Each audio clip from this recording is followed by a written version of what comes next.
He thought it was just a cab ride, until he saw his ex behind the wheel with a baby seat. Hello, let's hear another incredible story. Don't forget to like and subscribe to our channel. I love narrating stories for you, so get ready. Let's start. The October sky hung heavy over Chicago's downtown district, threatening rain that never seemed to come. Miles Bennett adjusted his silver tie for the third time in 5 minutes. His leather briefcase balanced precariously on his knee as he stood outside the glass tower that housed his law firm. The Riverside merger documents inside his case represented 18 months of meticulous work that would secure his partnership and cement his reputation as one of Chicago's most promising corporate attorneys. His phone buzzed with the familiar notification sound, driver arriving in 2 minutes, black Honda Civic. Miles ran his fingers through his perfectly styled chestnut hair, a nervous habit he'd developed during law school but had never quite shaken. The quarterly partners meeting at the Palmer House couldn't afford any delays, especially not today when Morrison and Associates would announce the new senior partnerships.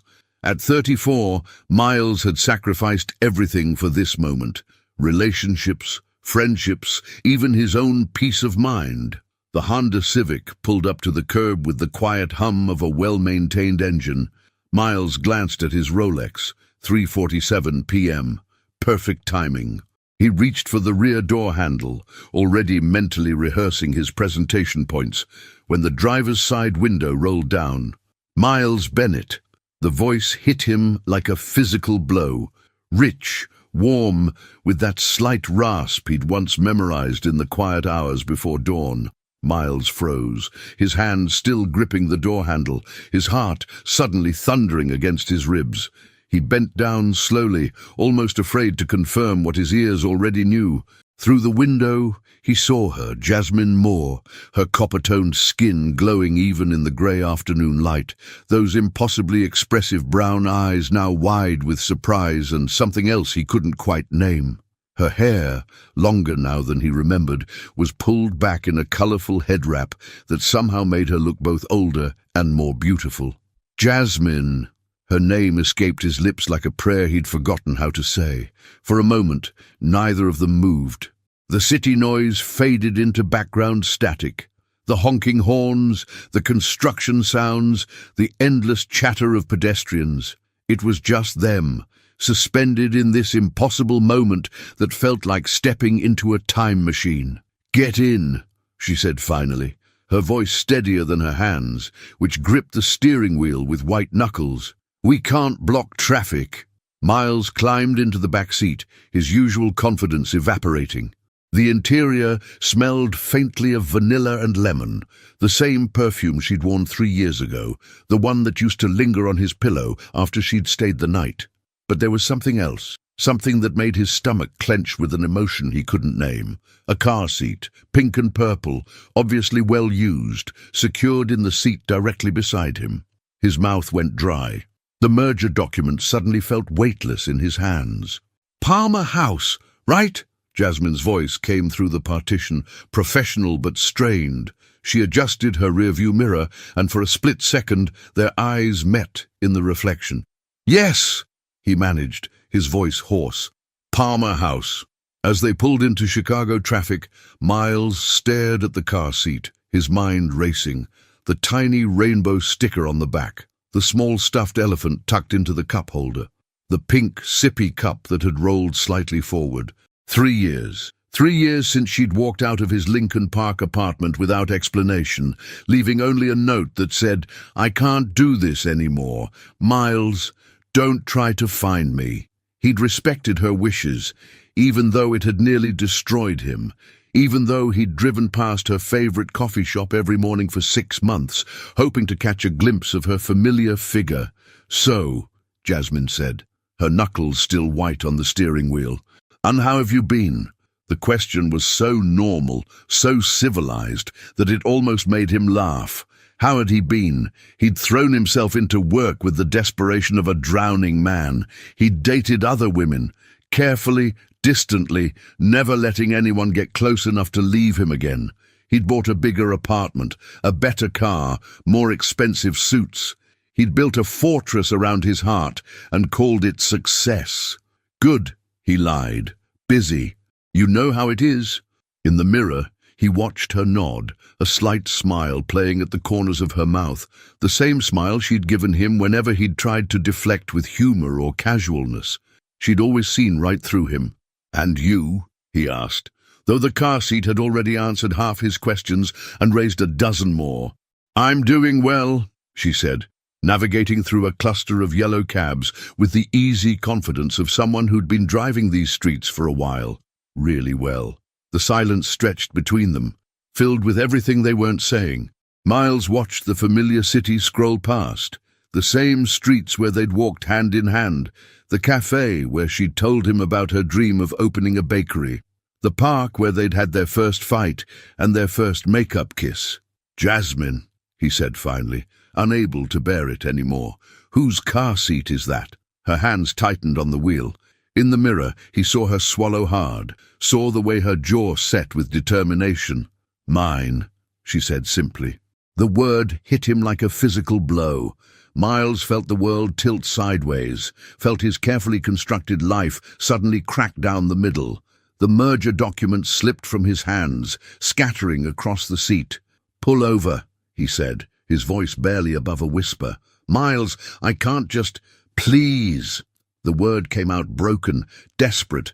"Please, just pull over." Jasmine pulled into a small parking lot beside Grant Park, the engine ticking as it cooled in the afternoon silence. Through the windshield, Miles could see families scattered across the grass, children chasing bubbles, couples sharing picnic blankets, joggers weaving between the trees, normal people living normal lives, while his own world crumbled in the back seat of a Honda Civic. She turned off the ignition and sat motionless for a moment, her hands still gripping the steering wheel like an anchor. Miles watched her shoulders rise and fall with deep, measured breaths, the same breathing technique she'd used before job interviews, before difficult conversations, before anything that scared her. "How old?" His voice came out as a whisper, but in the enclosed space, it sounded like a shout. Jasmine's reflection in the rearview mirror showed eyes bright with unshed tears. 2 years and 4 months. The math hit him like a sledgehammer. 2 years and 4 months, which meant she was born approximately 6 months after Jasmine had left, which meant Miles. Jasmine's voice was gentle but firm. "I need you to breathe." He realized he'd been holding his breath, his chest tight with panic. The merger documents lay scattered around him like fallen leaves, suddenly meaningless. Partnership at Morrison and Associates, the Palmer House meeting, his entire carefully planned afternoon. It all seemed to belong to someone else now. "What's her name?" he asked, surprised by how steady his voice sounded. "Ava." Jasmine turned in her seat to face him properly for the first time. Ava Claire Moore. Claire, his mother's middle name. The one thing he'd ever told Jasmine about his family that wasn't wrapped in bitterness or resentment. His mother, who died when he was 16, had been the only source of warmth in his cold childhood before his father's emotional distance had poisoned even those memories. "You remembered," he said softly. "I remembered everything." Jasmine's voice broke slightly on the words. "Every story, every dream, every stupid inside joke." That was the problem. Miles leaned forward, studying her face through the partition. 3 years had changed her. There were faint lines around her eyes that spoke of sleepless nights and worry, but also a strength in her jawline that hadn't been there before. She looked like someone who'd fought battles and won them. "Why didn't you tell me?" The question came out harsher than he'd intended, edged with 3 years of hurt and confusion. Jasmine flinched as if he'd slapped her. "Tell you what? That I was pregnant, that I was scared out of my mind, that every time I looked at you, I saw your face when you talked about your father, how he was never there, how he didn't know how to love anyone. That's not fair, isn't it?" She turned fully around now, her brown eyes blazing.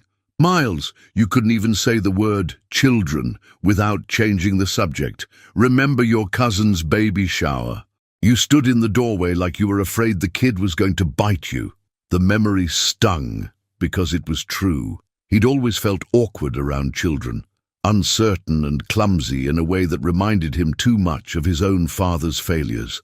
"You could have given me a chance," he said quietly. "I was 27 and terrified." Jasmine shot back. "Tate, my mother was in the middle of her cancer treatments, my dad was drinking again, and I was working 2 jobs just to keep our heads above water.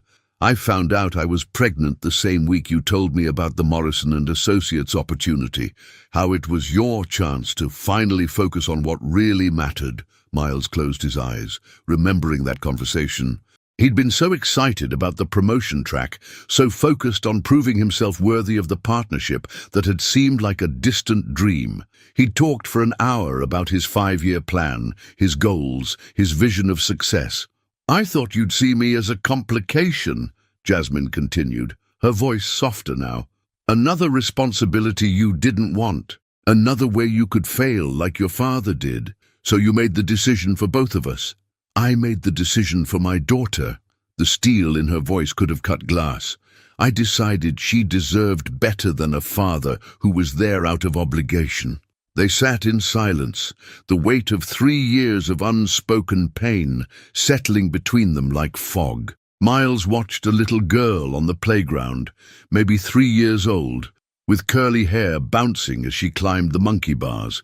His daughter was probably similar, walking, talking, laughing, living an entire life he'd never been part of. "What does she like?" he asked suddenly. Jasmine blinked, caught off guard by the change in his tone. "What? Ava, what does she like? What makes her laugh?" A slow smile spread across Jasmine's face, transforming her entire expression. "Books. She's obsessed with this one about a little elephant who can't sleep. I must have read it 1,000 times. And she loves to help me cook. Well, help is generous. Mostly she makes a mess and steals chocolate chips. She likes to cook. Like mother, like daughter, I guess." Jasmine's smile turned wistful.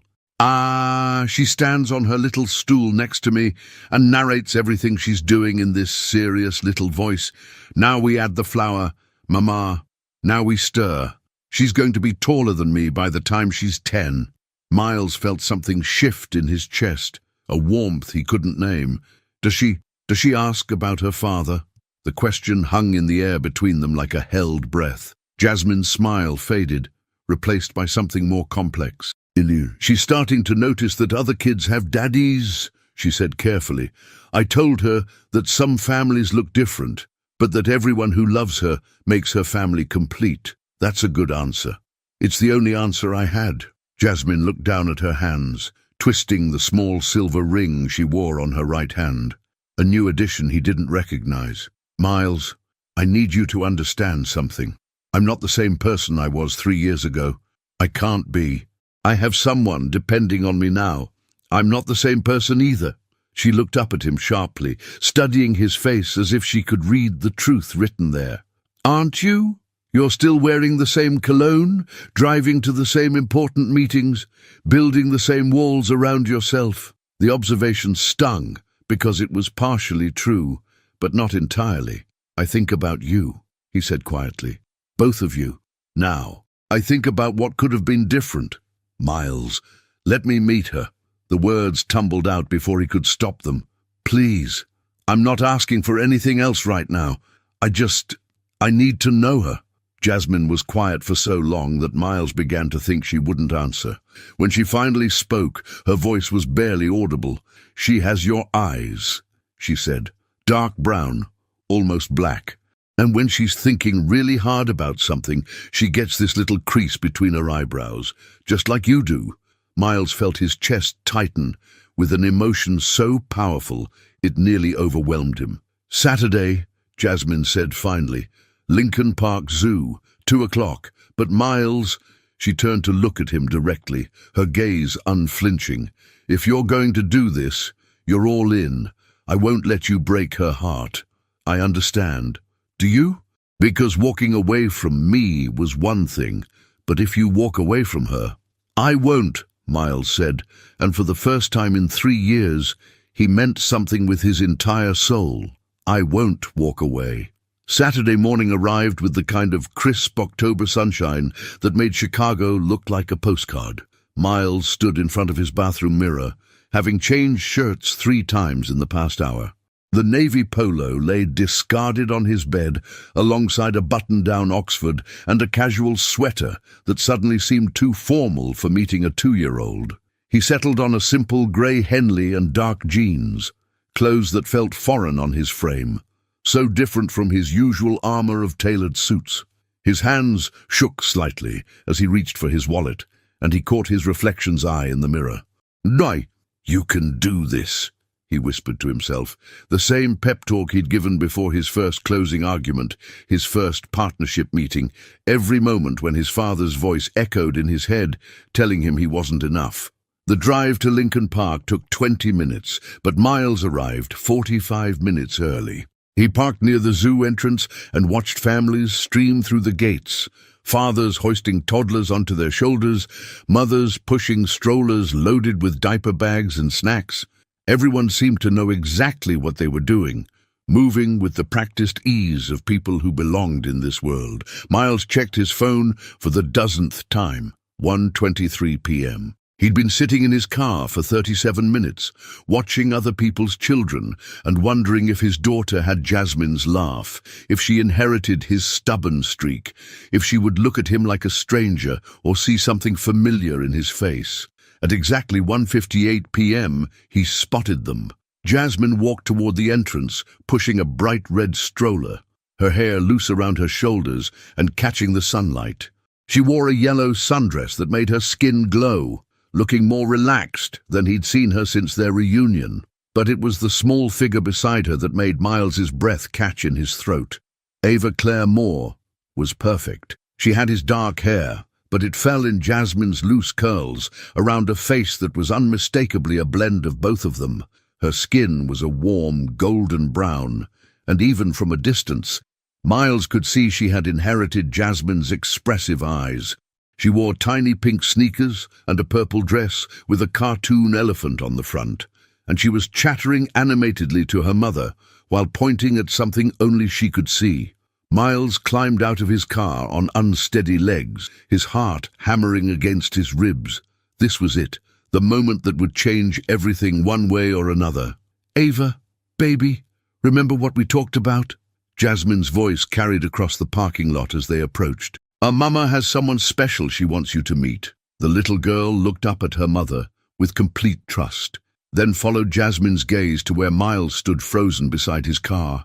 For a moment, father and daughter simply stared at each other across 10 feet of asphalt and 2 years of lost time. "Hi there," Miles said softly, crouching down to Ava's eye level. His voice came out rougher than he'd intended. Ava pressed closer to Jasmine's leg, suddenly shy, but her dark eyes, his eyes, studied his face with unmistakable curiosity. "This is Miles," Jasmine said gently, her hand resting protectively on Ava's shoulder. He's Mama's friend." "Hi, Miles," Ava said in a small, clear voice that went straight to his heart. "Do you like elephants?" The question was so unexpected that Miles almost laughed. Yes. I think elephants are wonderful." Ava's face lit up with a smile that was pure Jasmine, bright and genuine and completely disarming. She reached into the stroller and pulled out a small stuffed elephant, grey and well-loved, with one ear that was slightly chewed. "This is Peanut," she announced proudly. "He goes everywhere with me." "It's very nice to meet you, Peanut," Miles said solemnly, extending his hand to shake the elephant's tiny paw. "And you too, Ava," she giggled, a sound like silver bells that made something inside Miles's chest crack open and spill warmth through his entire body. "Can we see the real elephants now, Mama?" Ava asked, tugging on Jasmine's dress. "Of course, baby." Jasmine looked at Miles over Ava's head, her expression unreadable. Would you like to come with us?" "I'd love to." They made an odd little family as they walked through the zoo gates, Jasmine pushing the stroller loaded with what seemed like enough supplies for a week-long expedition, Ava skipping between them and providing a running commentary on everything she saw, and Miles walking slightly apart, still not quite believing this was real. "Look, Miles, zebras!" Ava pointed excitedly as they passed the African exhibit. "They're like horses wearing pajamas." Miles found himself smiling despite his nerves. That's exactly what they look like. "Ava has very strong opinions about animals," Jasmine said, and Miles caught the subtle warning in her tone. Their daughter was clearly the kind of child who knew her own mind.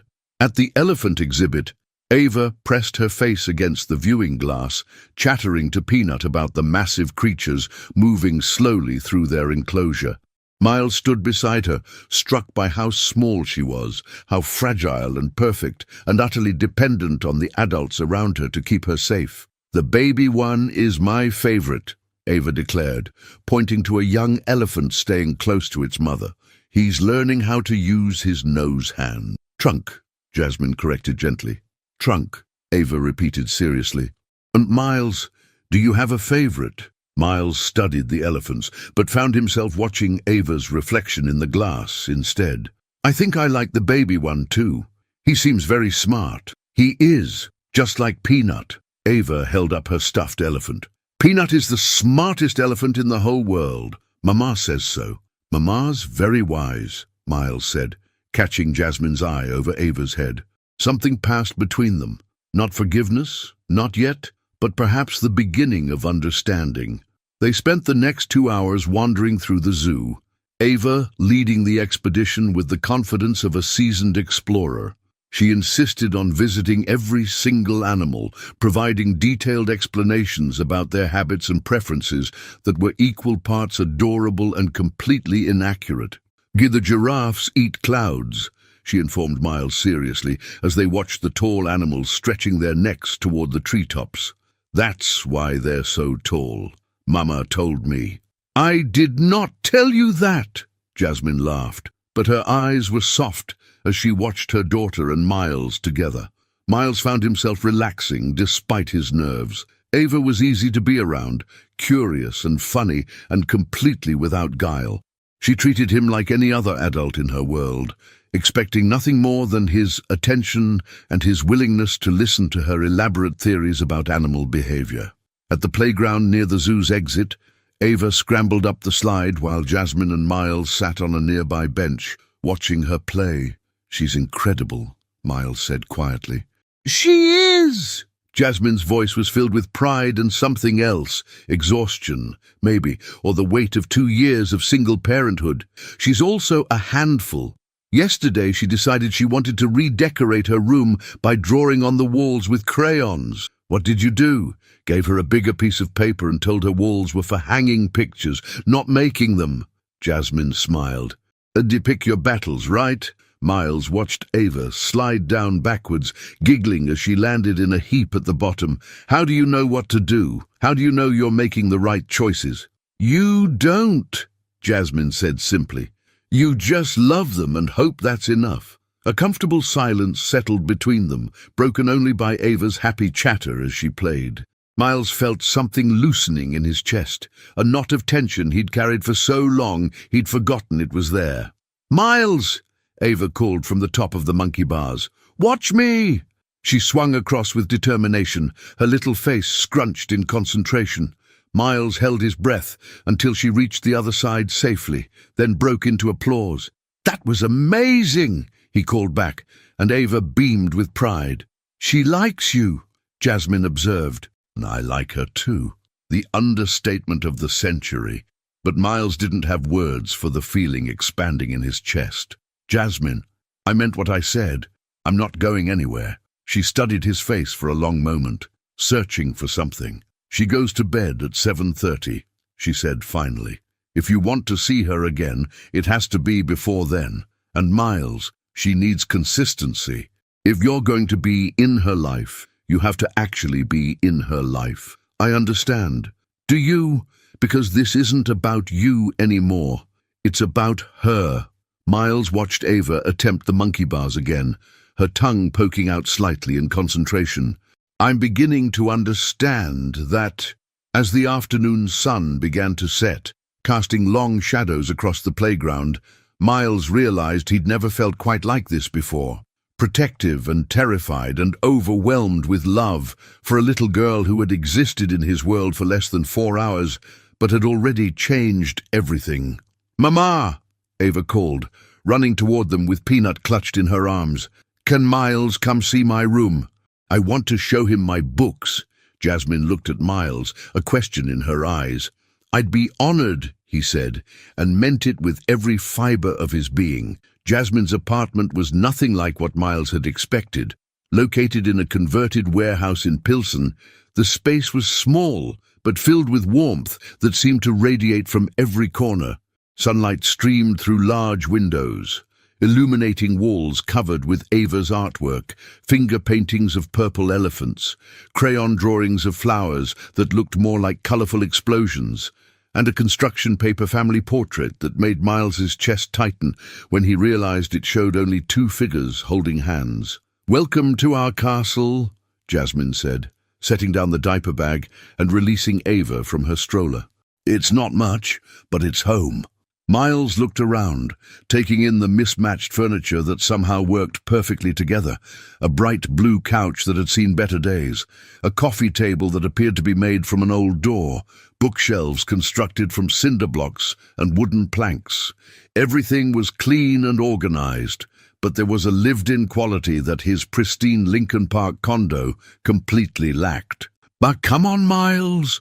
Ava grabbed his hand with sticky fingers and began pulling him toward a corner of the main room that had been transformed into a child's paradise. "This is my corner." Her corner was a masterpiece of creative use of small spaces. A low bookshelf served as a room divider, creating a cozy nook filled with picture books, stuffed animals, and building blocks. A small easel stood in one corner, covered with what appeared to be a work-in-progress painting of a very blue elephant. "This is where I make my art," Ava announced proudly, pointing to the easel. "And this is where I read my stories." She gestured to a bean-bag chair that was obviously her favorite spot, judging by the permanent indent shaped exactly like a small body. "It's perfect," Miles said, and he meant it. His own childhood bedroom had been twice this size, but had never felt half as welcoming. "Ava, why don't you show Miles your books while I make some coffee?" Jasmine suggested, but Miles caught the slight tension in her voice. She was giving them space, but she was also watching, protective and cautious. Ava immediately began pulling books from the shelf with the systematic thoroughness of a librarian. "This one is about a bunny who loses his stuffed elephant," she said, holding up a well-worn picture book. "And this one is about a little girl who can fly, but only when she's dreaming. And this is my very favorite." She held up a book that was obviously read frequently. The spine was cracked, the corners soft from handling. "The Elephant Who Couldn't Sleep." "The one your mama mentioned," Miles said, settling cross-legged on the floor beside her. It felt strange to be sitting on the ground in his good jeans, but Ava seemed to expect it. "Do you want me to read it to you?" she asked with the serious air of someone offering a great gift. "I would love that." Miles listened as Ava worked her way through the story, her small finger following the words she'd obviously memorized. She couldn't actually read yet, but she knew every page by heart, complete with the dramatic voices she gave each character.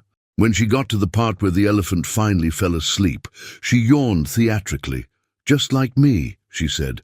"Sometimes I can't sleep either." "What do you do when you can't sleep?" "Mama sings to me. She knows all the best songs." Ava looked toward the kitchen where Jasmine was moving around quietly. "She has the prettiest voice in the whole world. Do you want to hear my room?" "I'd love to see your room," Miles corrected gently, then caught himself.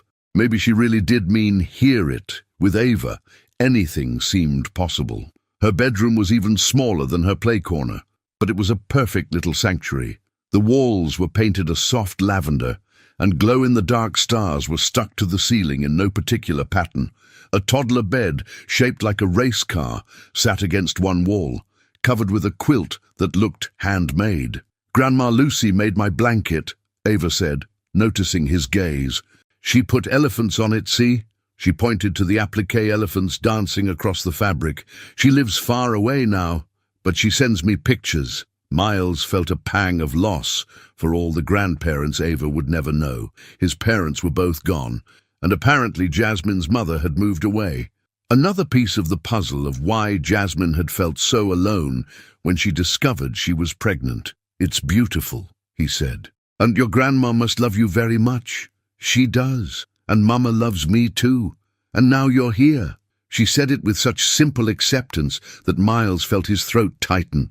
"Ava, baby, come wash your hands for dinner," Jasmine called from the kitchen. "Will you stay for dinner?" Ava asked Miles hopefully. "Mama makes the best mac and cheese in the universe." Miles looked toward the kitchen, where Jasmine was pretending to be very busy stirring something on the stove. "And if your mama says it's okay—" "Mama, can Miles stay for dinner? Please, please, please." There was a pause before Jasmine answered. "If he wants to." "I want to," Miles said, and realized he'd never meant anything more. Dinner was a revelation. Miles couldn't remember the last time he'd eaten a meal that wasn't consumed alone at his kitchen counter or across a restaurant table from a client. The three of them crowded around Jasmine's small dining table, really just a card table with a cheerful tablecloth, and Ava provided a constant stream of chatter about her day, her friends at daycare, and her elaborate plans for her upcoming third birthday. "I want an elephant cake," she announced, gesturing with her fork. "A big one with purple frosting and real peanuts on it. Not for eating," she added seriously. "Just for pretty." "Real peanuts might not be safe for all your friends," Jasmine said gently. "Remember how Tommy at school is allergic?" "Oh yeah." Ava considered this seriously. "Okay, fake peanuts then. Can we make fake peanuts, Mama?" "We can figure something out," Jasmine said, and Miles was struck by how she never dismissed Ava's ideas, no matter how elaborate or impractical. "When is your birthday?" Miles asked. "December 15th, Ava said proudly. "Well, that's really soon. Mama says I'm going to be 3 whole years old." December 15th. Miles did the quick math. She would have been conceived around March of their last year together. He remembered March. They'd been happy then, talking about moving in together, about Jasmine finally having enough saved to look into business loans for her bakery dream. "Miles used to help Mama make cakes," Jasmine said quietly, and Miles looked up in surprise. "Remember that chocolate disaster we made for my co-worker's birthday?" He did remember. They'd attempted an elaborate 3-layer cake that had collapsed spectacularly, leaving them covered in chocolate and laughing until their sides ached. It was one of the happiest memories from their relationship. "You can help with my birthday cake," Ava declared. "We can make it together if your mama says it's okay," Miles said carefully. Jasmine met his eyes across the table. We'll see," she said, which wasn't a yes, but wasn't a no either. After dinner, Ava insisted on showing Miles her getting ready for bed routine, which was apparently quite elaborate. There was teeth brushing with a purple elephant toothbrush, face washing with a washcloth that had seen better days, and the selection of pajamas. Tonight's choice featured dancing pandas. "Story time," Ava announced, climbing into her car-shaped bed with Peanut tucked under her arm. "One story," Jasmine said firmly. "It's already past your bedtime." "Can Miles read it?" Ava asked hopefully. Miles looked at Jasmine, who hesitated for just a moment before nodding. "One story." Ava selected The Elephant Who Couldn't Sleep Again, and Miles found himself reading about a little elephant who was kept awake by all the sounds of the jungle until he learned that the sounds weren't scary. They were just the world saying goodnight. "Just like our street," Ava murmured sleepily as Miles closed the book. "All the cars and people are just saying goodnight." "That's right," Miles said softly. "Everything's just saying goodnight." Jasmine leaned over to kiss Ava's forehead, and Miles watched the tender ritual with something that felt like longing. This was what family looked like, not the cold, distant interactions of his childhood, but this warm, gentle intimacy. "And good night, baby," Jasmine whispered. "Good night, Mama. Good night, Miles." Ava's eyes were already heavy with sleep. "Will you come back tomorrow?" Miles looked at Jasmine, who was watching him with an unreadable expression. "If I can," he said. "Promise." The word hung in the air between them. Miles understood that this wasn't just a child's request, it was a test. A chance to prove he was different from the father who had failed him, different from the man Jasmine remembered. "I promise," he said. Ava smiled and closed her eyes, already drifting towards sleep. In the living room, Miles and Jasmine sat on opposite ends of the blue couch, the evening stretching between them like uncharted territory. "She's incredible," Miles said finally. "She is." Jasmine tucked her legs under her, studying his face. "You were good with her." "I was terrified. I could tell. But you were still good with her." Jasmine was quiet for a moment. "Miles, I need to ask you something, and I need you to be honest." "Okay. What do you want from this? From us?" The question hit him like a physical blow. What did he want? A week ago, his life had been simple. Work, success, the careful avoidance of anything that might make him vulnerable.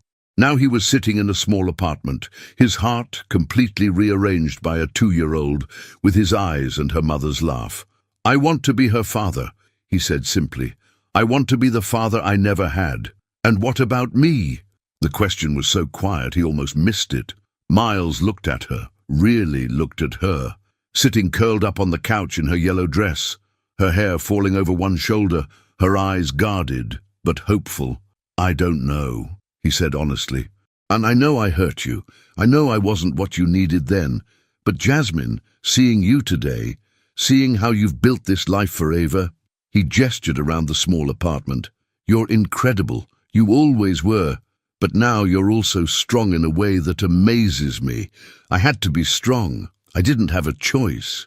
"You did have a choice. You could have called me. You could have told me about Ava. Instead, you chose to do it alone because you thought that was what was best for her." Jasmine's eyes filled with tears. "I was so scared, Miles. Scared that you'd resent us both. Scared that you'd try to do the right thing but hate every minute of it. Scared that Ava would grow up feeling like a burden." "She could never be a burden," Miles said fiercely. "Never." "I'm starting to believe that," Jasmine said softly. But Miles, if we're going to do this, if you're really going to be part of her life, we need to figure out what that looks like. For all of us." Miles nodded, understanding the weight of what she was saying. This wasn't just about him getting to know his daughter. It was about 3 people learning to be a family, in whatever form that might take. "I want to do this right," he said. "Whatever that means." Jasmine smiled, the first real smile she'd given him since their reunion in the car. "Then we'll figure it out together." 3 weeks later, Miles had completely restructured his life around a tiny person's schedule.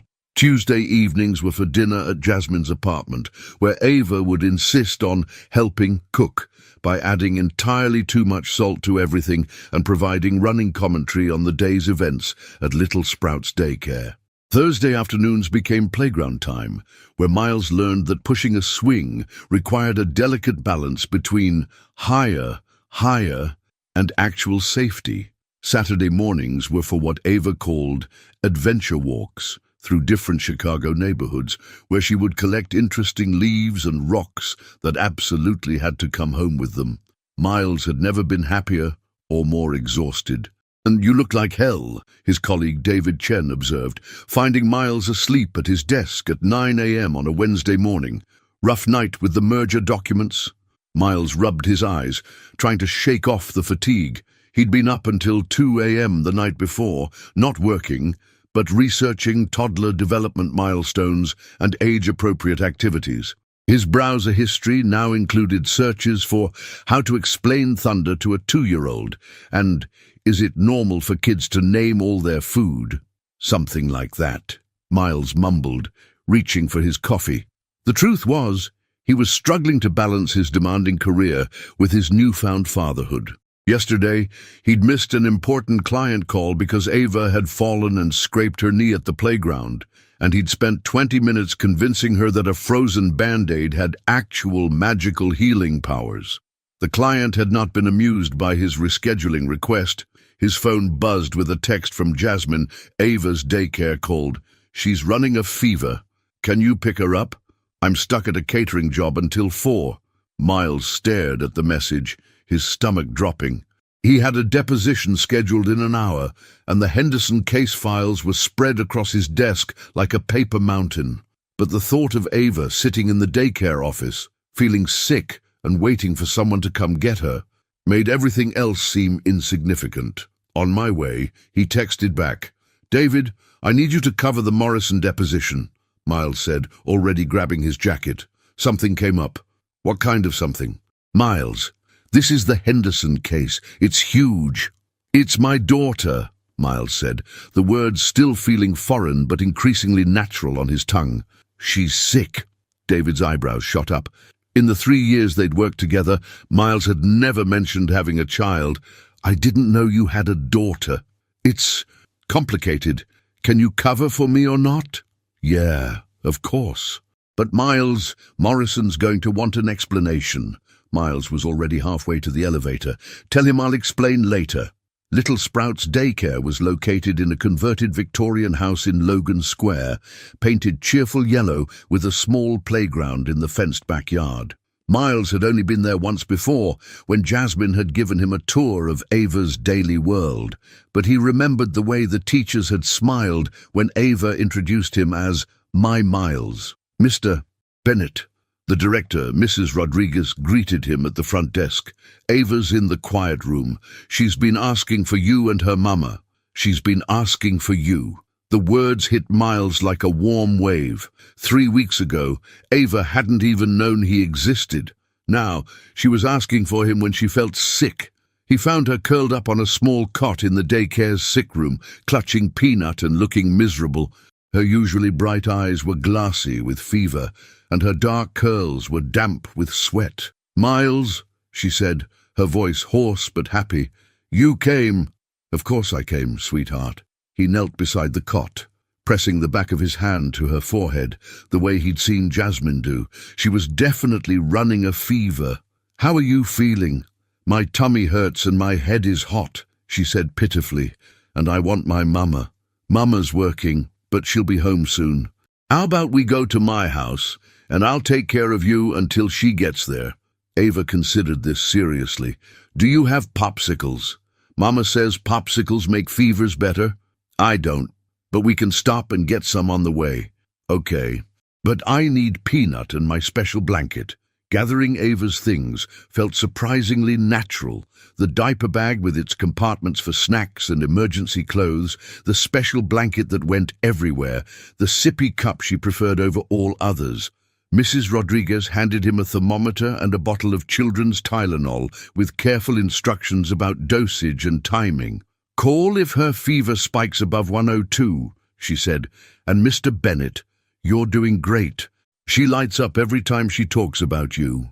Miles carried Ava to his car, her small body feeling both fragile and precious in his arms. She dozed during the drive to his Lincoln Park condo, waking only when they stopped at Walgreens for popsicles and more children's medicine.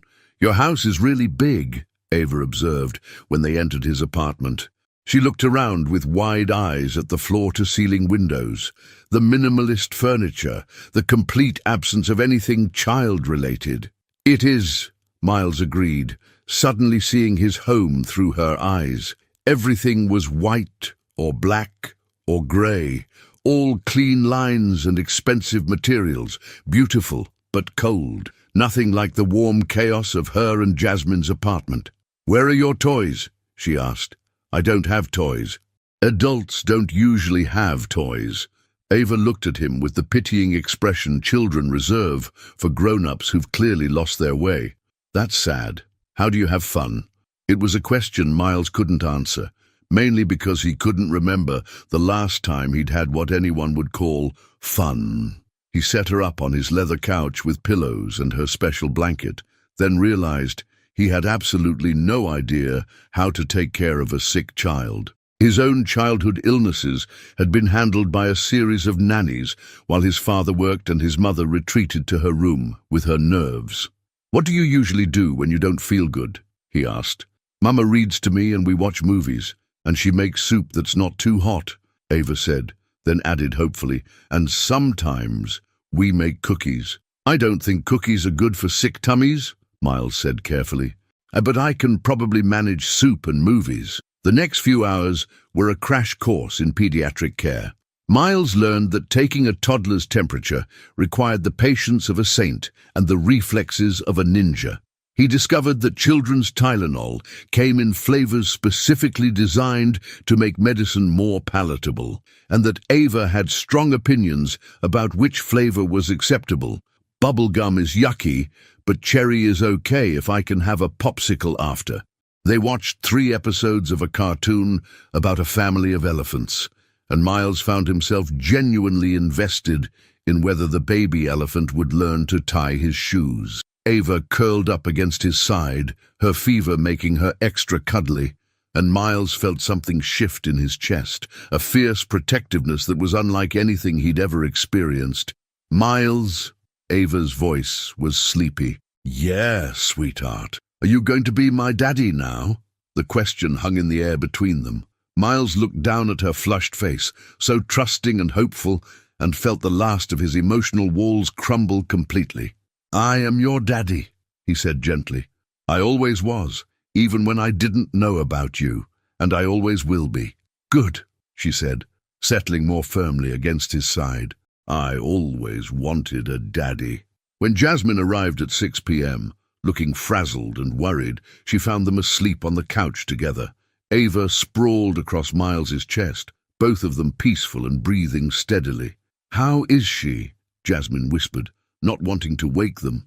"Better," Miles said quietly, his voice rough with sleep. "Fever broke about an hour ago. She ate some soup and kept it down." Jasmine's expression softened as she looked at them. "And you stayed home from work?" "Of course I did. She needed me." Something shifted in Jasmine's face. Surprise, maybe, or recognition. The old Miles would have sent a nanny. "I'm not the old Miles," he said simply. Jasmine sat down on the coffee table facing them, reaching out to brush Ava's damp curls away from her forehead. "No," she said quietly. "You're not." They sat in comfortable silence for a moment, watching Ava sleep, and Miles realized that this felt more like home than his expensive apartment ever had. Not the space itself, but this, the 3 of them together, taking care of each other. "Jasmine," he said quietly, "I want to tell you about the job opportunity in Seattle." She looked up sharply. "What job opportunity?" "Morrison offered me a senior partnership, West Coast expansion. It's everything I thought I wanted." "When?" 2 weeks ago, the day after I met Ava." Understanding dawned in her eyes. "You turned it down." "I haven't given them an answer yet," Miles said. "But yeah, I'm going to turn it down." "Miles, you can't." "Yes, I can. I won't miss any more of her life. I won't be the father who's never there." Jasmine's eyes filled with tears. "What about your career?" "Everything you've worked for." Miles looked down at Ava, still sleeping peacefully against his chest, completely trusting that he would keep her safe. "This is everything I've worked for," he said. "I just didn't know it until now." November brought the first real snow of the season, and with it, a revelation that would change everything. Miles was helping Ava build a snowman in the small courtyard behind Jasmine's apartment building, both of them bundled in winter coats and laughing as they rolled increasingly lopsided snowballs across the concrete. Ava had insisted the snowman needed a purple scarf, because purple is the most beautiful color, Daddy. And Miles had driven to 3 different stores to find one that met her exact specifications. "Daddy." The word still made his heart skip every time she said it, which was approximately 47 times per day by his count. "His nose is crooked," Ava observed, studying their creation with the critical eye of a master sculptor. "I think it gives him character," Miles said, adjusting the carrot they'd used for the snowman's nose. "Not everything has to be perfect to be beautiful." "Like Mama's cookies when I help," Ava said seriously. "Duh, they're lumpy, but they taste the best." Through the apartment window, Miles could see Jasmine moving around the kitchen, preparing for what she'd described as just a small catering job. He'd learned that Jasmine's definition of small was drastically different from most people's. This particular small job involved preparing dinner for a corporate holiday party of 60 people, all by herself, in her tiny apartment kitchen. "Daddy, look!" Ava had wandered over to where Jasmine's car was parked and was pointing excitedly at something stuck under the windshield wiper. "Mama got a letter." Miles walked over and retrieved what turned out to be an official-looking envelope from the city of Chicago. His stomach dropped as he read the return address. Department of Health, Food Service License Division. "What's that?" Ava asked, trying to peer at the envelope. Just some paperwork for your mama," Miles said, but his mind was racing. He'd handled enough legal cases to recognize the serious tone of official correspondence. "Let's go inside and get warm." Jasmine was pulling what looked like her fourth batch of stuffed chicken breasts from the oven when they entered, her face flushed from the heat and stress. She'd been working non-stop for the past 3 days, turning her small apartment into a temporary commercial kitchen. "How's the snowman coming?" she asked, not looking up from the tray she was carefully plating. "We finished him. He has a purple scarf and everything," Ava announced proudly. "And Daddy found you a letter in your car." Miles watched Jasmine's face change as she saw the envelope. The color drained from her cheeks, and her hands trembled slightly as she set down the serving spoon. "What is it?" he asked quietly. "Nothing important," she said, but she was already tearing open the envelope with the desperate urgency of someone who knew exactly what it contained. Miles watched her face crumble as she read the letter. Without thinking, he moved to her side, reading over her shoulder. "Notice of violation and cease operations order. Operating commercial food service without proper licensing. Immediate cessation of all food service activities. Fine of $2,500. "Jasmine," he said softly. "Someone reported me," she whispered, her voice barely audible. "Someone called the health department and reported that I was running an unlicensed catering business out of my apartment." Miles felt a surge of anger on her behalf. Who would do that? "Does it matter?" Jasmine crumpled the letter in her fist. "I'm done. Tonight's job was supposed to pay for Ava's daycare next month. Now I have to cancel on them 4 hours before the event, pay a $2,500 fine I don't have, and find a new way to make rent." "Mama," Ava had picked up on the tension in the room. "Why are you sad?" "I'm not sad, baby," Jasmine said, but tears were already spilling down her cheeks. "Mama just has some grown-up problems to figure out." Miles looked around the small apartment, at the industrial-sized pots and pans that barely fit in the tiny kitchen, at the makeshift cooling racks set up on every available surface, at the woman who had been trying to build a dream out of nothing but determination and talent. "I can pay the fine," he said. "No." Jasmine's response was immediate and firm. "Absolutely not. Jasmine, be practical. It's just money." "It's not just money, Miles, it's—" She gestured helplessly at the chaos around them. "This was supposed to be mine. My business. My dream. My way of taking care of my daughter. I can't just let you fix it." "Our daughter," Miles corrected gently. "And I'm not trying to fix it. I'm trying to help." "Same thing." Miles was quiet for a moment, watching Ava play with Peanut in her corner, oblivious to the adult crisis unfolding around her. "What if it wasn't? What do you mean? What if instead of me just paying your fine, we figured out a way to make your dream actually work? Legally, properly, with the right licenses and permits?" Jasmine stared at him. "Miles, do you have any idea how much it costs to open a real bakery? The equipment alone would be tens of thousands of dollars, not to mention rent, licenses, insurance." "I know someone who might be interested in investing in a promising new business," Miles said carefully. "Someone who believes in the entrepreneur behind it. I'm not taking charity from you. It wouldn't be charity. It would be a business partnership." Miles was thinking fast, the lawyer in him already seeing the possibilities. "You have the talent and the vision. I have the capital and the business experience. We could be partners." "Partners," Jasmine repeated, as if testing the word. "Equal partners. Your recipes, your business, your decisions. I just provide the funding and handle the legal and financial side." Jasmine was quiet for a long moment, looking around at her makeshift kitchen. "I've been dreaming about this for so long," she said finally. But Miles, what if it doesn't work? What if I fail? What if you succeed? He countered. What if we succeed? Mama, Ava called from her corner, can we make cookies after your work is done? Jasmine looked at her daughter, then at the official letter still crumpled in her hand, then at Miles. I would want to call it Sweet Dreams Bakery, she said quietly. Sweet Dreams Bakery, Miles repeated. I like it. And I would want to specialize in custom cakes. Wedding cakes, birthday cakes, celebration cakes that make people happy. That sounds perfect. And I would want a small cafe area where people could sit and have coffee and pastries and feel like they're welcome. Miles could see it. Warm lighting, comfortable chairs, the smell of fresh bread and brewing coffee, Jasmine behind the counter with flour in her hair and a smile on her face. It sounds wonderful. I can't pay you back right away, Jasmine said. And it might take years. I'm not going anywhere, Miles said simply.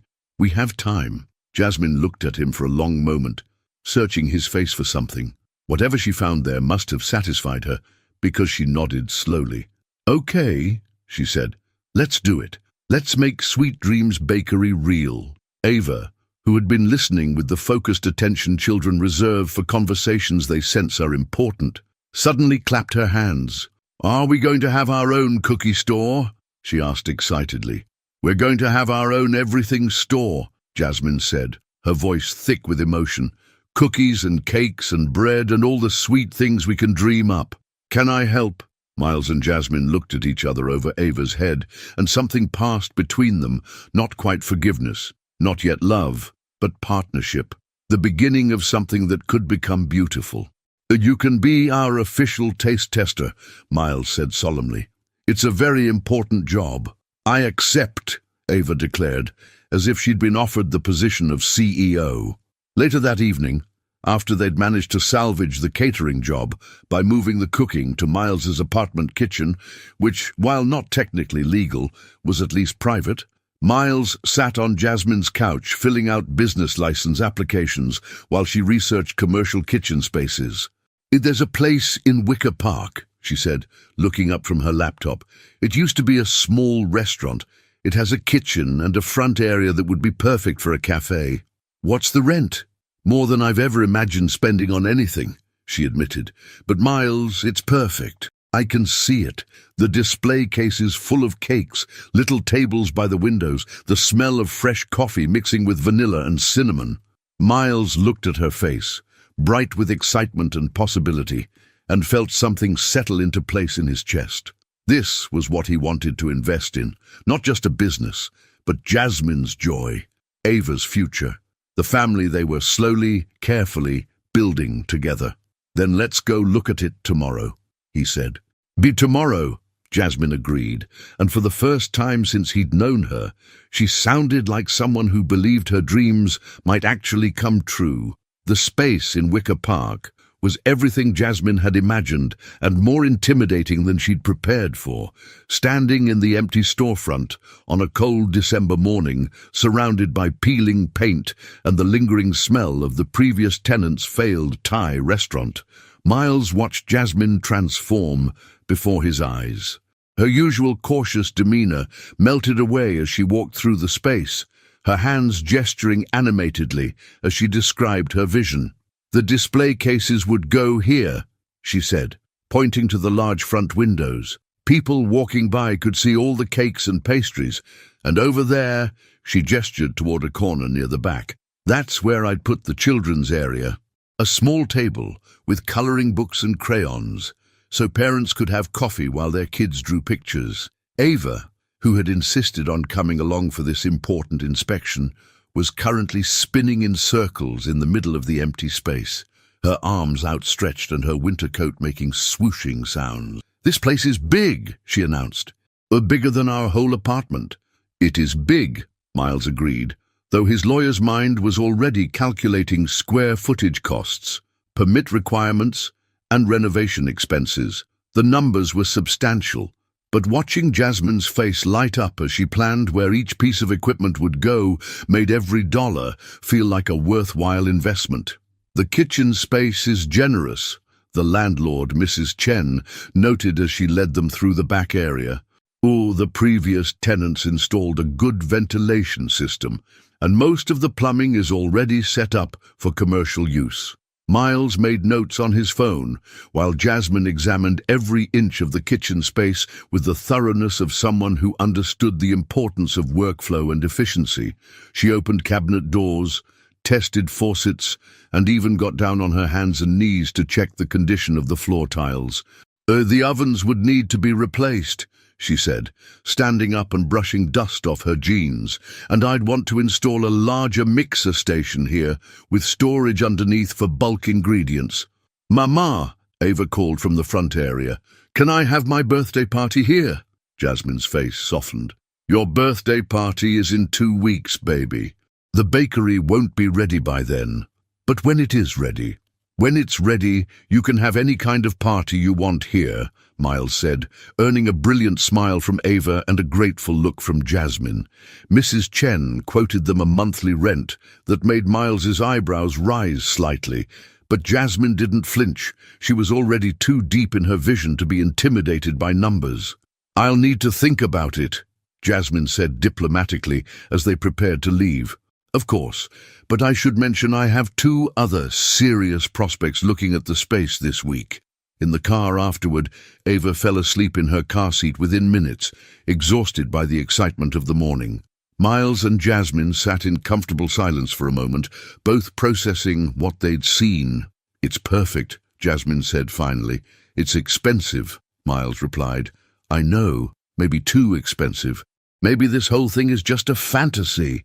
Her voice carried the weight of someone who'd learned not to hope too hard for things that seemed too good to be true.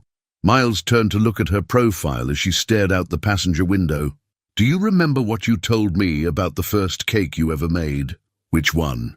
Your grandmother's birthday cake. You were 8 years old, and you wanted to make it from scratch, but you didn't know how to read the recipe properly. A small smile tugged at the corner of Jasmine's mouth. I used salt instead of sugar in the frosting. And it was terrible. Grandma pretended to love it, but I could see her face when she took that first bite. But you didn't stop baking. No, Jasmine said softly. I practiced until I got it right. And then I kept practicing until I got it perfect. This is just another recipe, Jasmine. Maybe more complicated than a birthday cake, but the same principle applies. We'll practice until we get it right. She turned to look at him then, her brown eyes searching his face. We, Miles confirmed. Partners, remember? That afternoon, while Ava napped on Miles's couch, he and Jasmine spread business plans and financial projections across his dining room table. The numbers were daunting. Startup costs, monthly expenses, projected revenue based on conservative estimates of foot traffic and average sale prices. Even with your investment, we're looking at operating at a loss for the first 6 months, Jasmine said, chewing on the end of her pen. Maybe longer. That's normal for a new business. I factored that into the projections. Miles, Jasmine set down her pen and looked at him seriously. This is a lot of money. Your money, if this doesn't work, it will work. You don't know that. Nobody knows that. Restaurants and bakeries fail all the time, even ones with more experience and better locations. Miles was quiet for a moment, studying the woman across from him. 3 months ago, he'd thought he knew what he wanted from life: success, recognition, the kind of achievement that would prove he was nothing like his absent father. Now, sitting in his expensive apartment with business plans scattered across imported marble, he realized his definition of success had fundamentally changed. You're right, he said, finally. I don't know if the bakery will succeed, but I know you will. Whether it's this bakery or the next one or some other dream we haven't thought of yet, you'll succeed because you don't give up. You never have. I gave up on us, she said quietly. The words hung between them like a bridge. Neither of them was quite ready to cross. Miles felt his heart rate pick up, aware that they were venturing into territory they'd carefully avoided for months. You didn't give up on us, he said carefully. You protected our daughter from what you thought I might become. There's a difference. Is there? Because some nights, lying awake in that little apartment, listening to Ava breathe in her crib. I wondered if I was just a coward, if I ran away because staying and fighting for us was too scary. Miles reached across the table and covered her hand with his. Her skin was warm, slightly rough from constant baking, familiar in a way that made his chest ache. "You were 27 and pregnant and scared," he said. "And your mum was sick, your dad was struggling, and I was talking about 5-year plans that didn't include anyone but myself. You weren't a coward, Jasmine. You were a mother protecting her child." Tears gathered in Jasmine's eyes. "I should have told you about her." "Maybe, but you did what you thought was right with the information you had. And look what happened. You raised an incredible little girl who's smart and funny and kind. You did that, Jasmine. All by yourself." "Not all by myself anymore," she said, squeezing his hand. The moment stretched between them, full of possibility and old pain and something that felt like forgiveness. From the living room came the soft sound of Ava talking in her sleep, probably having a conversation with Peanut about something vitally important to her 2-year-old world. "I want to sign the lease," Jasmine said suddenly. "Are you sure?" "No, I'm terrified. But I want to do it anyway." She smiled, and Miles saw in it the same determination that had carried her through 2 years of single motherhood. Sweet Dreams Bakery is going to be real. Miles felt something shift in his chest. Excitement, pride, and something deeper that he wasn't quite ready to name. Then let's make some dreams come true. Later that evening, as they tucked Ava into bed, and she insisted on saying goodnight to both of them, Miles realized that somewhere along the way, they'd stopped being two separate people trying to figure out co-parenting and started being something that looked suspiciously like a family. "Daddy," Ava said sleepily, "when the cookie store opens, will you and Mama work there together every day?" Miles glanced at Jasmine, who was smoothing Ava's hair away from her forehead with gentle fingers. "We'll work together to make it the best bakery in Chicago," he said carefully. "Good," Ava said with the satisfied air of someone whose world was exactly as it should be. "See, and I like it when you and Mama are together." After Ava fell asleep, Miles and Jasmine stood in the hallway outside her bedroom, both suddenly aware that they were alone, that the space between them felt different than it had even a few hours ago. "I should probably head home," Miles said, though he made no move toward the door. "Probably," Jasmine agreed, though she didn't step away from him. For a moment, they stood there in the dim hallway, and Miles could smell her vanilla and lemon perfume, could see the flecks of gold in her brown eyes, could remember exactly what it felt like to kiss her. Instead, he reached out and tucked a strand of hair behind her ear, a gesture so familiar it felt like coming home. "Partners," he said softly. "Partners," she agreed, but her voice held a promise of something more. The call came on the morning of Ava's 3rd birthday party, while Miles was at the bakery space directing the installation of the new commercial ovens. "Bennett," he answered, phone wedged between his shoulder and ear as he checked delivery receipts. "Miles, it's Patricia Morrison." The senior partner's voice carried the brisk authority that had made Morrison and Associates one of Chicago's most prestigious firms. "I need to see you in my office." "Today?" Miles glanced at his watch. The party was in 4 hours, and he'd promised Ava he would help decorate the elephant-shaped cake that Jasmine had been working on since dawn. "Can it wait until Monday? Today's my daughter's birthday." "I'm afraid not. This is regarding the Caldwell Industries acquisition. They've specifically requested you to head their legal team."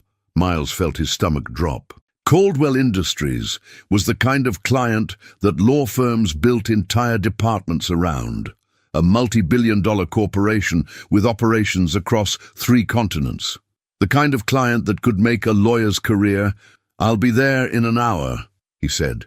At Morrison and Associates, Patricia Morrison's corner office commanded a view of Lake Michigan that most people would pay good money to see. Miles had always coveted this office, had imagined himself sitting behind the mahogany desk, making decisions that would shape Chicago's business landscape. Now, looking out at the gray December sky, He found himself thinking about Jasmine's hands, covered in purple frosting, and Ava's excited chatter about her elephant birthday party. "Miles, sit down." Patricia gestured to one of the leather chairs facing her desk. "I'll get straight to the point. Richard Caldwell was impressed with your work on the Henderson merger. He wants you to relocate to Denver to oversee their Rocky Mountain expansion." "Denver?" Miles repeated. "It's a significant opportunity. Senior partner track, 7-figure compensation package, your own team of associates." Patricia leaned forward, her expression intense. "This is the kind of offer most lawyers dream about their entire careers. What's the timeline?" "They'd want you to start after New Year's. Full relocation package, of course. They understand you have personal commitments here." Personal commitments. The phrase made Miles's jaw tighten. 3 months ago, Patricia would have said he had no ties holding him in Chicago. Now his entire life was built around a little girl who called him Daddy, and a woman who was teaching him what partnership really meant. "I need time to think about it," Miles said. Patricia's eyebrows rose slightly. The old Miles would have accepted on the spot, would have been calculating how quickly he could pack his apartment and leave Chicago behind. "How much time?" "A week, Miles. Opportunities like this don't wait. And Caldwell has other candidates." "Then maybe one of them is the right fit," Miles said, standing up. "I'll give you my answer by Friday." An hour later, Miles stood in the bakery space that was slowly transforming into Jasmine's dream, trying to process what had just happened. The timing couldn't have been worse, or perhaps it was exactly the test he needed. "You're quiet," Jasmine observed, looking up from where she was adjusting the placement of small tables and chairs they'd bought second-hand and refinished together. "Did the oven installation go okay?" "The ovens are fine." "Jasmine, we need to talk." Something in his tone made her straighten up immediately. "What's wrong?" Miles told her about the Caldwell offer, watching her face carefully as he spoke. He saw surprise, then something that looked like resignation, then a careful blankness that reminded him painfully of the day she'd walked out of his life 3 years ago. "Denver," she said when he finished. "It's an incredible opportunity, the kind of position most lawyers spend their entire careers trying to reach. And you're considering it." It wasn't a question, and Miles felt something cold settle in his stomach at the flatness in her voice. "I'm considering everything," he said carefully. "This affects all of us, you, me, Ava, the bakery." "The bakery?" Jasmine looked around the space they'd spent weeks preparing, at the equipment they'd chosen together, at the vision they'd built piece by piece. "What happens to the bakery if you leave?" "The investment is still yours, the equipment, the lease, everything we've set up. You could find another investor, or what, Miles? Take out loans I can't qualify for, run a business I don't have the capital to sustain." Her voice was rising, and Miles could see the careful control she'd maintained for months beginning to crack. "We're partners, remember? Equal partners. Except apparently one partner can decide to abandon the whole thing when something better comes along. That's not fair, isn't it?" Jasmine's eyes blazed with an anger he hadn't seen since their first confrontation in the car. "But this is exactly what I was afraid of 3 years ago, that you'd be here until something more important came along, that Ava and I would always be the consolation prize, not the main event. You know that's not true. Do I? Because right now it feels like you're looking for reasons to leave, again." The words hung between them like a physical blow. Miles felt his own anger rising to match hers. "I haven't made any decisions," he said. "I came to talk to you about it because this affects our partnership." "Our partnership," Jasmine repeated bitterly. "Right, the business partnership. Because that's all this is, isn't it?" Before Miles could answer, the front door chimed and Ava burst in, her winter coat flapping open and her cheeks pink from the cold. "Daddy! Mama!" she called excitedly. "Is my cake ready, Mrs.? Rodriguez from daycare is coming to my party, and I want to show her the biggest elephant cake in the whole world." Miles and Jasmine instantly shifted into parental mode, their argument suspended by the presence of their daughter. But the tension remained, crackling between them like electricity. "The cake is ready, baby. Jasmine said, her voice artificially bright. "It's waiting at home, all decorated and beautiful. Can we see it now? Please, please, please. We need to finish setting up here first," Miles said, "but then we'll go home and get ready for your party." For the next 2 hours, they worked side by side in careful politeness, setting up decorations and arranging furniture, while Ava provided enthusiastic supervision. To anyone watching, they looked like a family preparing for a celebration. But Miles could feel the distance growing between them with every passing minute. "Well, I should get Ava home for her nap before the party," Jasmine said finally, not meeting his eyes. "I'll come with you. I want to help set up." "That's not necessary. I can handle it." The dismissal stung more than he'd expected. "Jasmine, not now, Miles. Not today. Today is about Ava." He watched them leave, Ava chattering excitedly about her upcoming party, while Jasmine nodded and smiled with the skill of someone who'd learned to hide her pain behind parental duty. Miles stood alone in the half-finished bakery, surrounded by the evidence of their shared dreams, and wondered if he was about to lose everything that mattered for the second time in his life. His phone buzzed with a text from Ava's daycare teacher. "Looking forward to the party. Should I bring anything?" The party? He'd promised Ava he would be there, would help her blow out the candles on her elephant cake, would celebrate her 3rd birthday with the enthusiasm she deserved. Whatever happened with Denver, whatever he decided about Caldwell Industries, today was about a little girl who'd waited 3 years to have a daddy at her birthday party.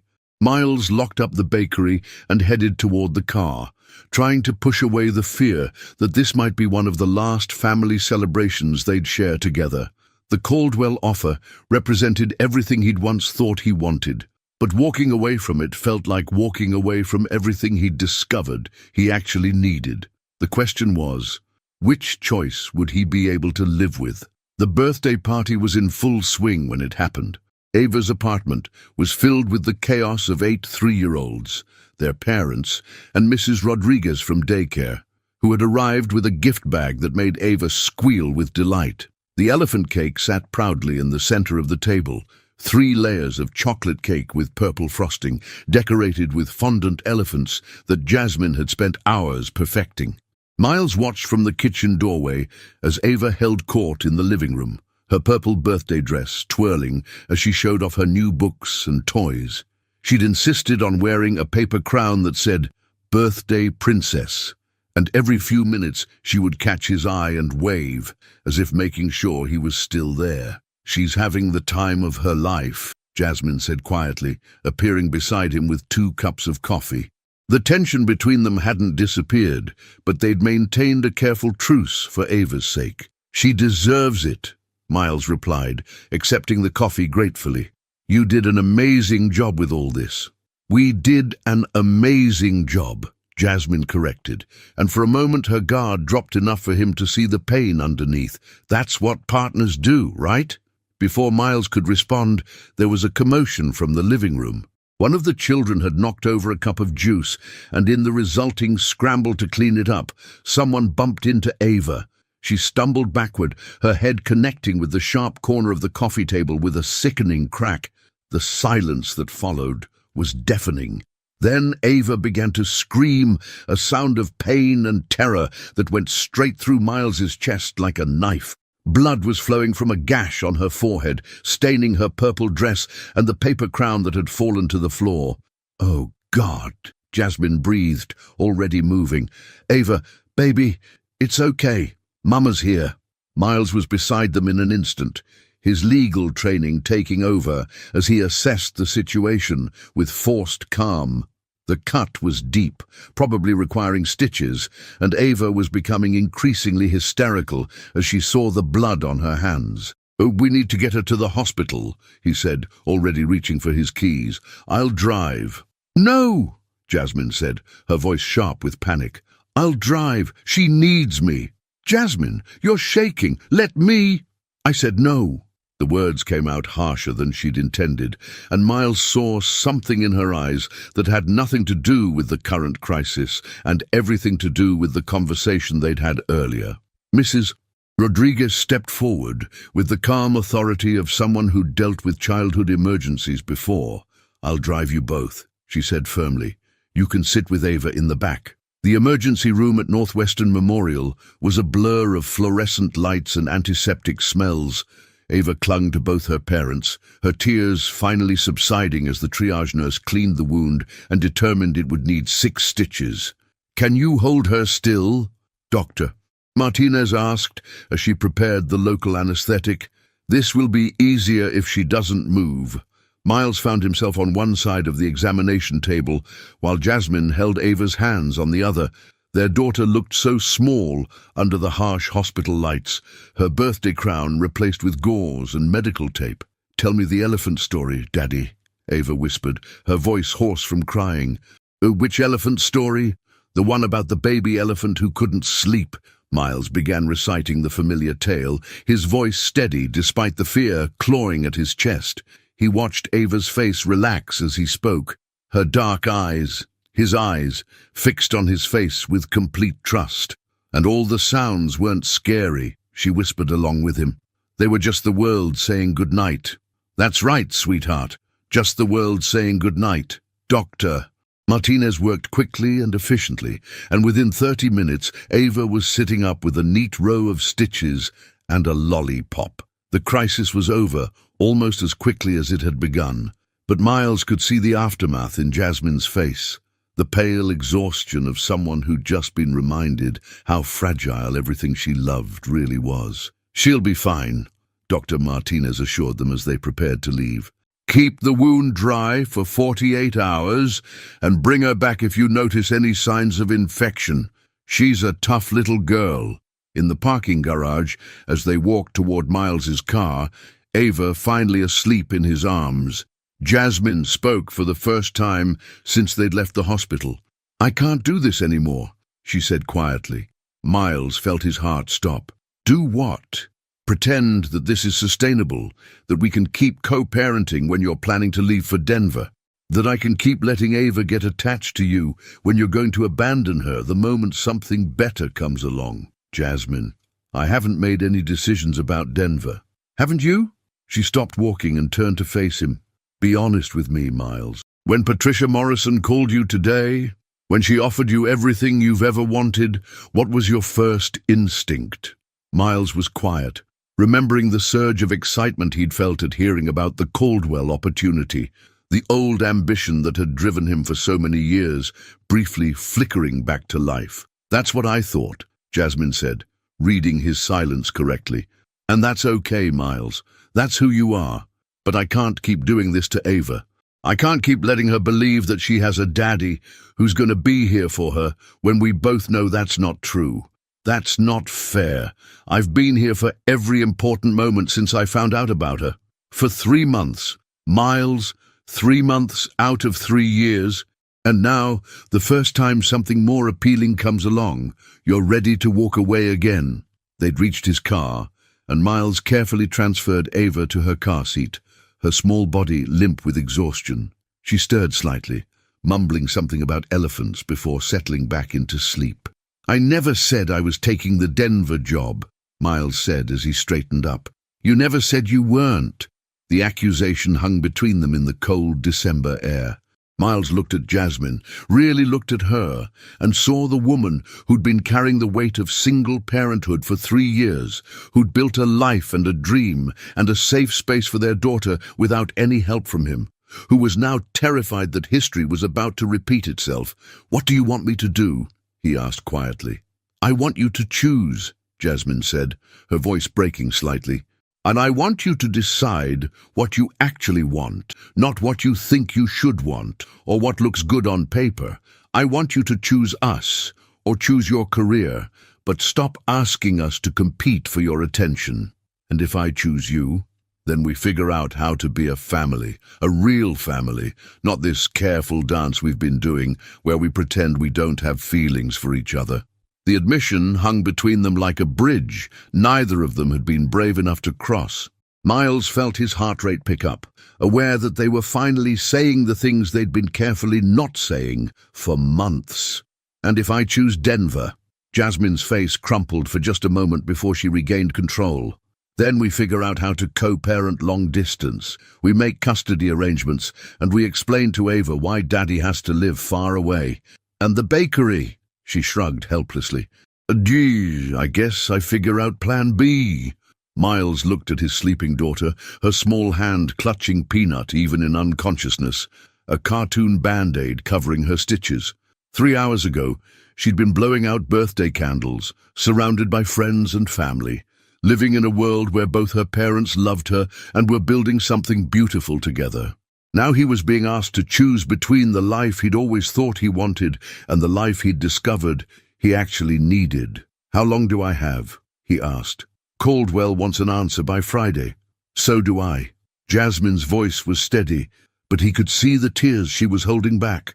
Miles, I meant what I said before. If you're going to be in her life, you have to be all in.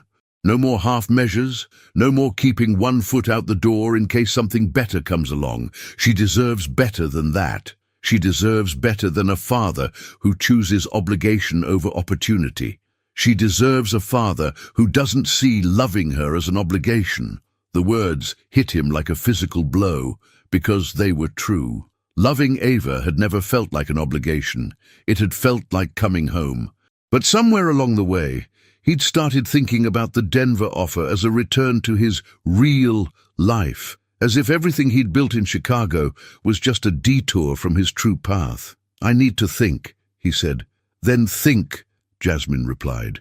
But Miles, when you're thinking, remember that little girl in there who asks me every night if you're coming over tomorrow. Remember that she draws pictures of our family, all three of us, and hangs them on her bedroom wall. Remember that she's never known a world where her daddy wasn't part of it, because you've been part of it since the day she met you. Miles nodded, not trusting his voice to remain steady. As they drove home through the quiet Chicago streets, Ava sleeping peacefully in the back seat and Jasmine staring out the passenger window, Miles realized that the choice wasn't really between Denver and Chicago. It was between the man he'd always been and the man he was becoming. Between success as he'd always defined it and happiness as he was, just learning to understand it.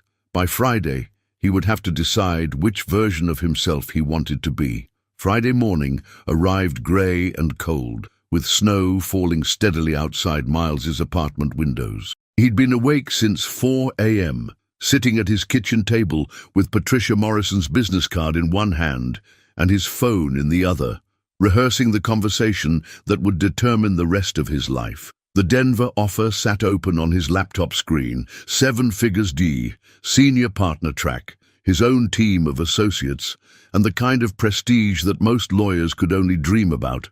Everything he'd worked toward for the past decade, handed to him on a silver platter. But every time he tried to imagine himself in Denver, accepting congratulations and planning his new life, the fantasy was interrupted by the memory of Ava's small hand in his, or Jasmine's laugh as she taught him to properly fold croissant dough, or the three of them working together to transform an empty storefront into something magical. His phone buzzed with a text from Jasmine. Sweet Dreams opens Monday. Ava wants you to be our first customer. Miles closed his eyes, remembering the last time he'd seen them both, Wednesday evening, when he'd stopped by to check on Ava's stitches. She'd been coloring at her little table, her tongue poking out in concentration as she drew what she called our family picture. 3 stick figures holding hands outside a building labeled Cookie Store in crayon letters. This is you, and this is Mama, and this is me, she'd explained proudly, pointing to each figure.